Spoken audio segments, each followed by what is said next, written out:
Hello everybody, SlimKirby here, and welcome to my new project. We're going to be doing another replay here.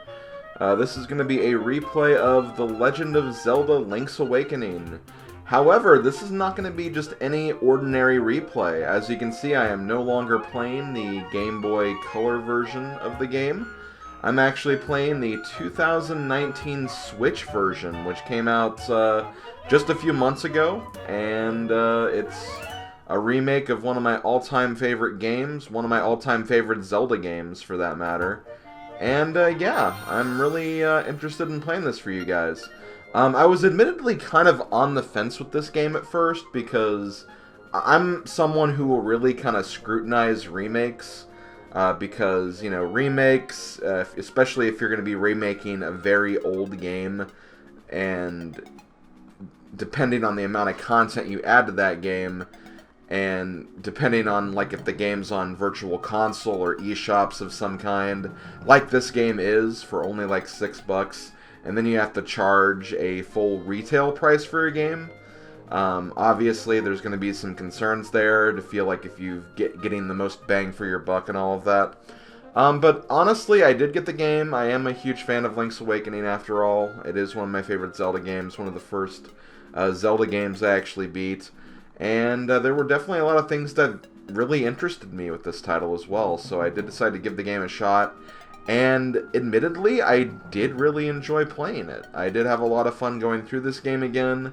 I do like a lot of the new features that they added to this game. Do I think it's still worth the $60 price tag, though? That's a much different debate, and I feel like a lot of people kind of get hung up on that for justifiable reasons, but that's not something I'm going to be trying to focus on, at least through the majority of this playthrough. So I'm just going to focus on playing through the game. This is going to be a remake or a replay after all. So just going to focus on the game as it is, going to have a lot of fun as we play through it, and yeah, I'm honestly looking forward to this, so let's go ahead and get this thing started here. So I'm going to go ahead and we have two modes of play. We have normal mode, which is just playing the game normally, and you also have hero mode, where you take twice as much damage, and there is no heart drops in this game. Definitely for advanced players. I could probably do it, but I'm going to stick just to normal mode. You know, this is a casual playthrough of the game, just trying to showcase the game in its entirety, show you where you can get all of the collectibles in the game and stuff of that nature. So I think just doing it on normal mode will be fine. As far as name, let's go ahead and just go to our, I guess, go-to here. We'll just go ahead and name ourselves Slim, and yeah, let's go ahead and get this started here. So, if you couldn't tell from that opening cutscene we got before we got to the title screen, Link was in the middle of a vicious thunderstorm. The ship he was on crashed, and we landed on this mysterious island. Thankfully, though, this lovely, lovely lady here named Marin was able to rescue us and take us back to her home. What a relief!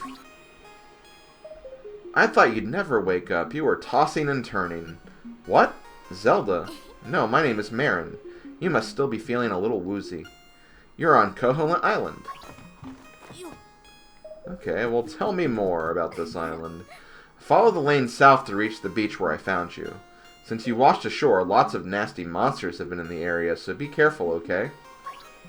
Are you hinting that I brought those monsters? Me, the hero of legend? Nah, couldn't be. Okay, who are you, and what do you got to say? Well, Slim, you finally snapped out of it. The name's Taryn. Hope you're feeling better. What? How do I know your name? You think it's weird, eh? Well, I saw it on the back of this shield. So there we go, we got our shield. We can hold R to repel enemies with it.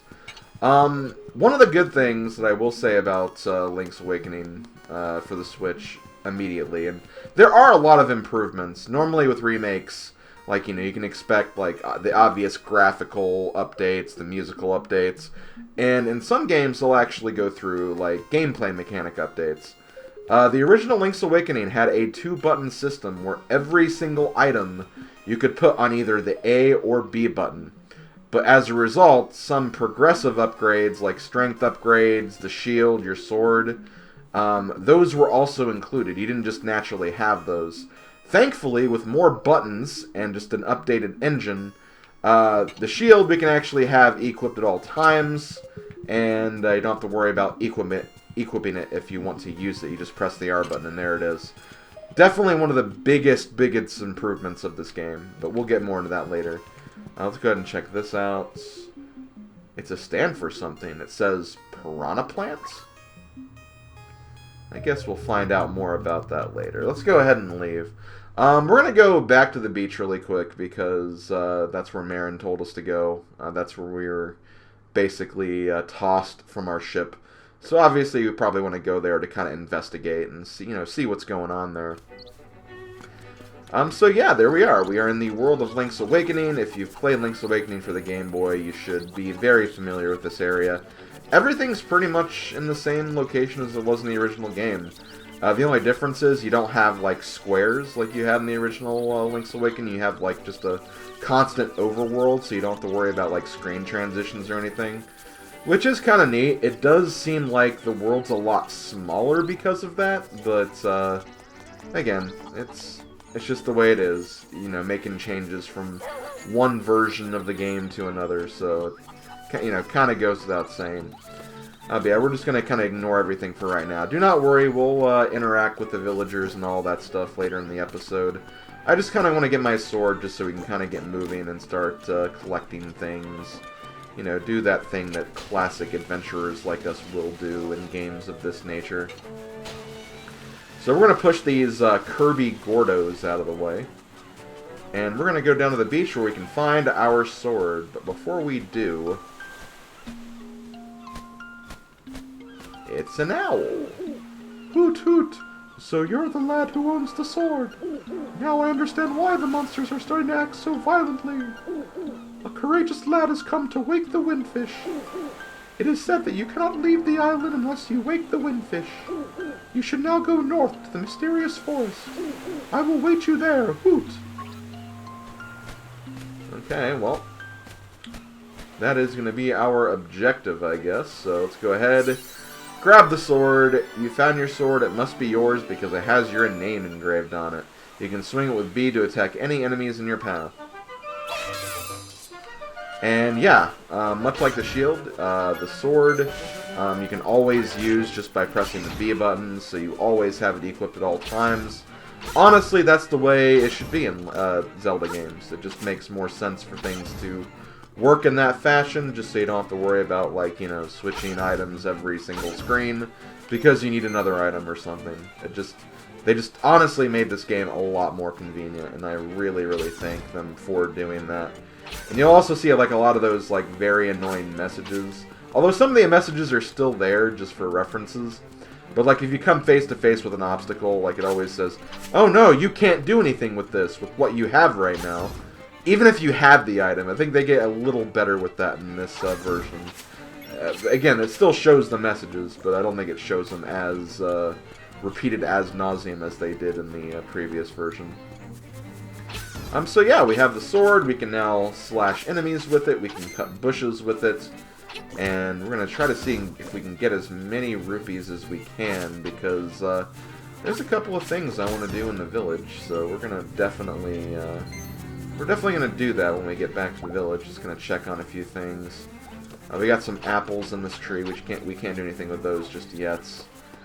Here we have the town library, the Library of Mabe Village. Here's where you can basically just learn different things about the game, different controls, stuff of that nature. You also have this very mysterious book over here, The Dark Secrets and Mysteries of Koholint. Well, that sounds like something we might want to know. Gasp! What's this? You can't read the tiny print without the aid of a magnifying lens.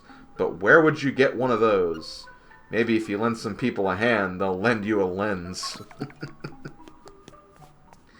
So yeah, that's something we'll have to come back for later once we have the appropriate items. So we're going to ignore that for now. We're not going to go straight to the forest. Like I said, we're going to do some exploration around town. So we're going to jump down to the well. This is something that when I was younger and I played the original game, I knew exactly what to do here because you actually did the same thing in Link to the Past to get like another heart piece.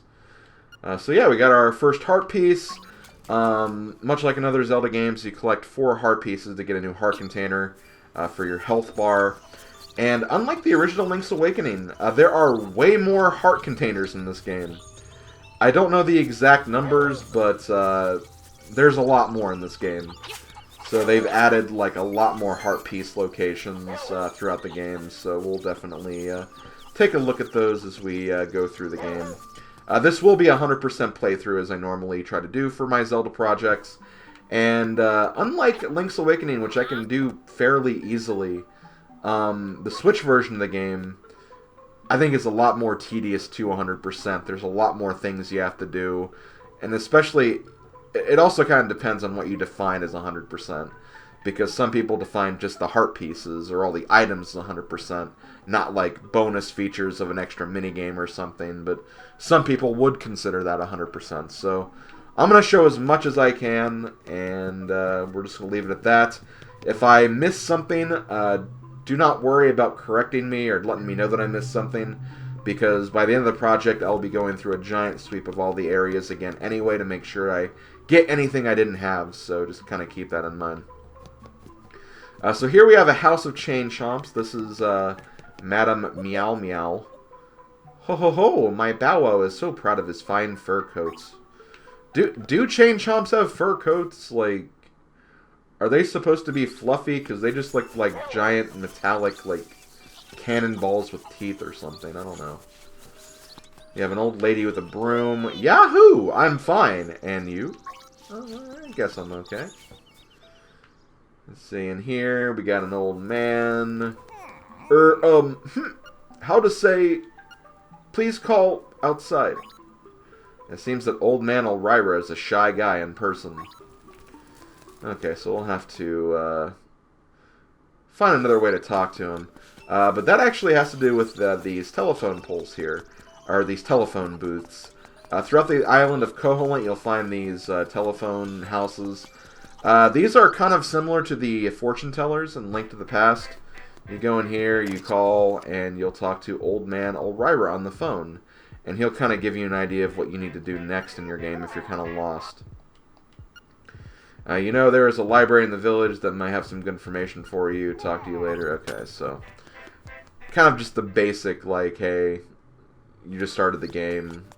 Learn your game mechanics. That's basically all that is. So over here we have some bushes. I believe in these bushes we have our first of many secret seashells. You found a secret seashell, but what do you do with it? That is a good question. Now, in the original game, there were like, I think, 25, 26 secret seashells. In this game, there are 50 of them. So, much like heart pieces, they added a lot more to this game, and they give you more rewards for them, too. And not only that, you can't miss any seashells like you can in the original game, too. So, yeah, it's a lot more friendly to get all the secret seashells. And they actually give you an item later that will allow you to find them a lot easier, too. So, that is one kind of advantage of the secret seashells in this game. Compared to the original, anyway. So over here we have the item shop. We can buy some cool things here. We got, oh, we have a lot of items. We have a piece of heart for 200 rupees. We have a deluxe shovel for also 200 rupees. We can buy a shield. We can buy some hearts. So the shovel is going to be one of our first major purchases, I think, because there's going to be a lot of items hidden underground, namely, like a lot of secret seashells, too. So the shovel is going to be probably one of our first purchases, but we still need to get quite a number of rupees before we get to that point. So, yeah, I'm kind of cutting the grass here just to get some more rupees here. Not going for any specific number, just kind of going like 2 loops through here just to, you know, build up a very simple collection at first. Okay, we got Marin over here. Let's go ahead and talk to her again. Hi, Taryn went to the forest to look for toadstools, but I'd rather sing. Listen to this. It's called The Ballad of the Windfish.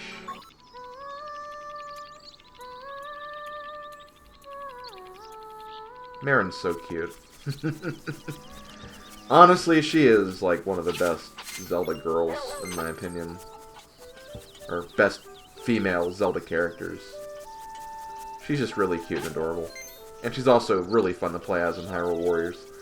Okay, so here is the fishing pond. So let's go ahead and talk to this fishing guy. How about some fishing, little buddy? It'll charge you only 10 rupees. That sounds like a good idea to me. Okay, here's how you do it. Hold A and release it to cast your line out. The longer you hold it, the farther you'll cast. You can tug your line by moving the L button or the L stick. If you want to reel in quickly, hurry. Keep tapping A real quick. You've got this, little buddy. So they did actually kind of expand this game a little bit in the remake compared to what it was in the original Link's Awakening. So let's see. First we want to get...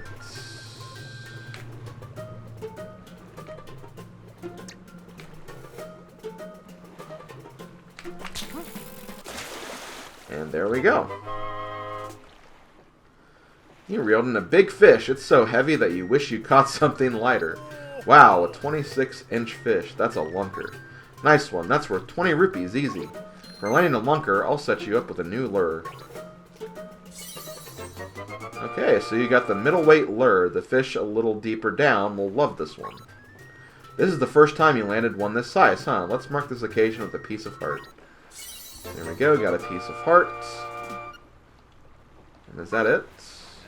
Want to keep going? Let's change lures first. So yeah, I do recommend using the middleweight lures, or just basically the better lures as soon as you get them. It just makes catching fish a lot easier. So I think we want to go for this big guy down here. Now, one trick you kind of want to keep in mind for this minigame is once you latch on with a fish, or once you get a fish latched on, at some point the fish will start to struggle a little bit. When he struggles, stop pressing the A button as much. Or, like, just stop it altogether, because, oh,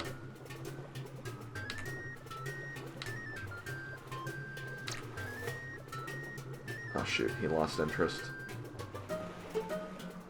Try again.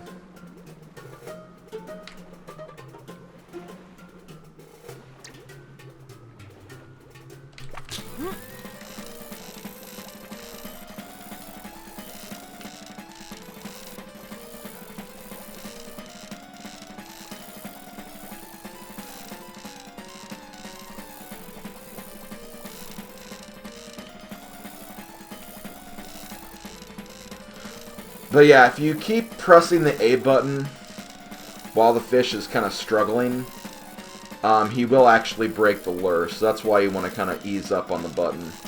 Because you do not want to break the lure, because then you'll lose your rupees that you paid, and you'll have to try again.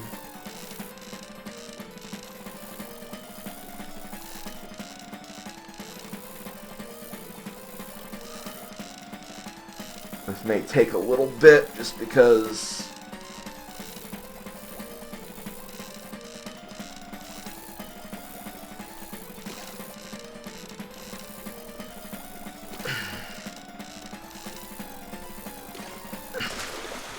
Woo! You reeled in a big fish. It's so heavy that you wish you caught something lighter. 35-inch fish. That's a lunker. Nice one. That's worth 26 rupees. Want to keep going. I'm surprised I didn't get another piece of heart for that. But, oh, maybe, you know what? Maybe I get the piece of heart after I quit. But there is one more prize I want to get before I conclude with this for right now. But you may have noticed something at the very bottom of the seafloor there. You can kind of, like, just barely see it. Because it's, like, kind of obscured a little bit by this, like, the greenery on the bottom. But there is actually a bottle under here. And we're gonna actually grab this. There were actually no bottles in the original Link's Awakening. They had, like, medicine that you could get, and that's kind of what they're used for in this. But, yeah, you can get bottles in this version. So now we need to... Now here's the thing. The fish can sometimes break... Ah! Damn it. But yeah, let's go ahead and keep going, because the bottle's at least, like, kind of close now. Or you know what?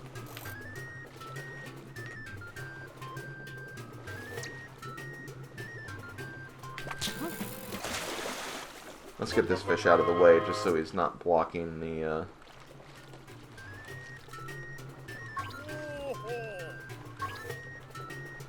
See, that way I get my money back from losing that one fish, too, so...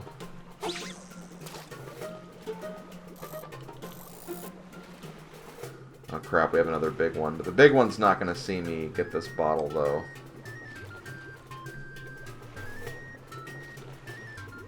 That one might, though. Damn it.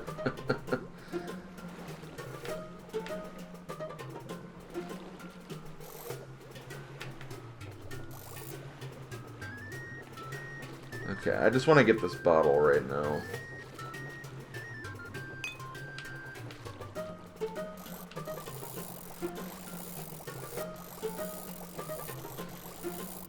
There we go.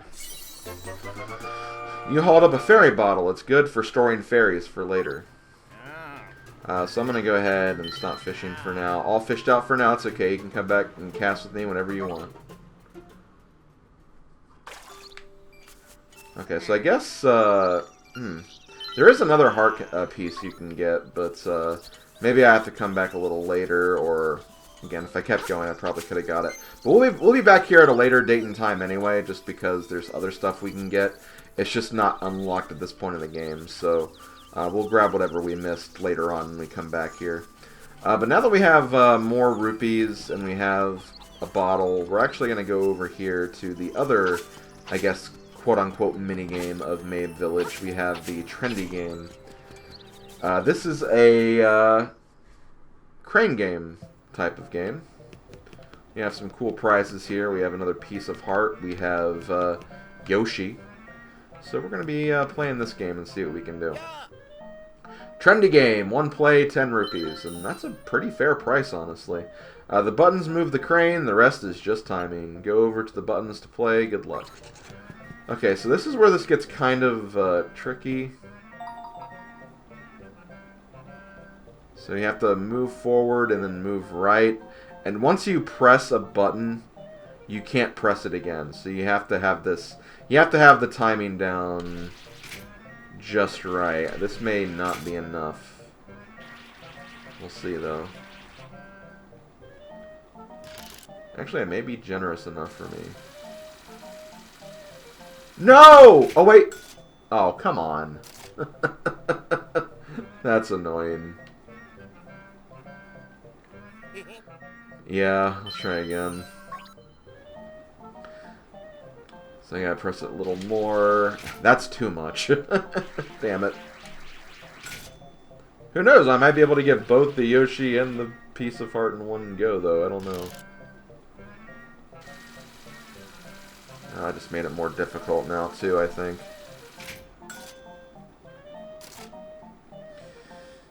Okay. Again, you have to have the timing, like, just right.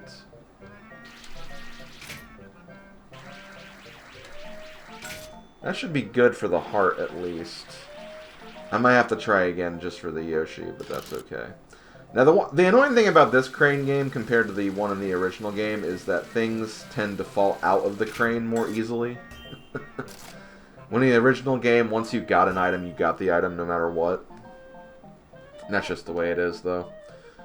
Okay, so I got the heart piece.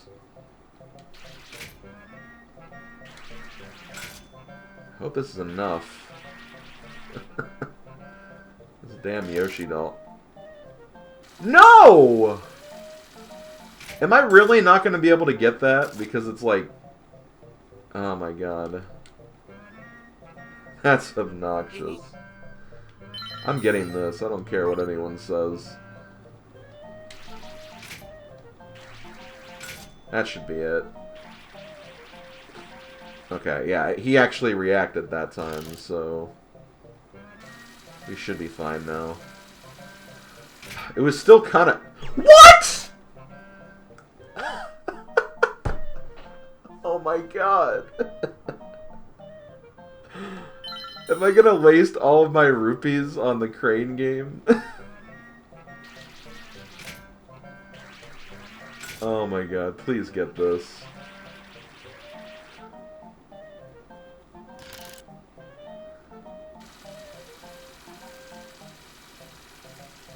Just fall. Thank you. Oh my god. No, I can't challenge it again because I don't have any rupees. Jerk. Okay, so we got the piece of hearts. You got a Yoshi doll. You can't count how many games you've seen him in now. Well, I felt they actually even, like, changed the dialogue for that. Because they used to see, like... Whoa, you won the Yoshi doll. We've been trying to do that forever. Our mom is real desperate to have one. Yeah, we'll deal with that in just a minute. Or, well, probably next video. Because I need to kind of wrap this video up. But one thing I wanted to say before we end this video is I do like how they kind of changed the text a little bit there. Because in the original game, it said, oh wow, this is a Yoshi doll. He seems to be appearing in many games lately. Because that's kind of when Yoshi was first, like, introduced. Back in the old, like, early 90s. Now that, you know, many years have passed since then, like, he's been in so many more games now, so... Again, nice little touch with the dialogue. But I'm going to go ahead and probably end this first episode here. I know it didn't seem like we did a whole lot, but, you know, just kind of introducing you guys back into the world of Koholint, showing around the new Mabe village, showcasing some of the new minigames and stuff. Next time, we're going to go into the Mysterious Forest, see what we can find in there, maybe stop back at the village, do a few other small little errands, and we'll start making our way to the first dungeon of the game. So, this has been SlimKirby. Thanks for watching, everybody. I will see you guys next time. Later, folks.